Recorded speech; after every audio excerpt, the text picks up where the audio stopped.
Hi, I'm Mike Liddicoat with Peak Performance Real Estate, and welcome to week 2 of our 10-week series, Financing Your Dream Home. Today we're going to talk about crunching your cash numbers. To start the home buying process, you need to establish a pattern of spending and develop a budget. And you also need to figure out where you're going to get the cash that you need to move from renter to owner. I know, you wanted to find a 0 down payment loan and a seller who's going to pay your closing cost, but the reality is that most buyers need at least some cash to buy a house. While renters typically need a security deposit and their first month's rent, home buyers require cash for several reasons. First, earnest money deposit. Your offer should be accompanied by an earnest money deposit to show the seller that you're serious about buying their house. The amount of your earnest deposit, well, that's going to vary, and your realtor, well, they can help you with that. Then there's a down payment. Generally, buyers need to make a down payment of at least 3.5% for an FHA loan and 5 or 10% for a conventional loan.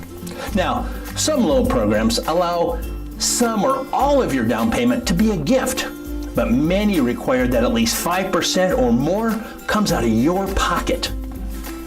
If you plan to ask relatives for money to help you, it's important to start that process early so you know exactly how much they're going to provide you. You don't want to assume that you're getting the full down payment only to discover that you're only getting a fraction of it. And then there's closing costs. Closing costs vary by your location and your loan program, but you should plan to budget about 3 to 6% for your home value for these costs. And then there's cash reserves.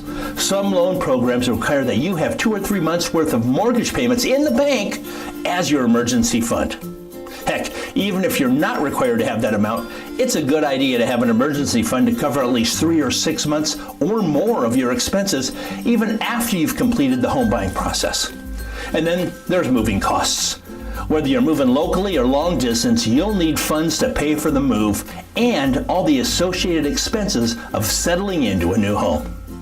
Now, if you don't have the money you need in a savings account now, you should find some creative way you can to accumulate the money that you need. If you're really dedicated to buying a home, you'll find a way to get the cash you need to become a homeowner. Hey, thanks for watching, and I'll talk to you again next week.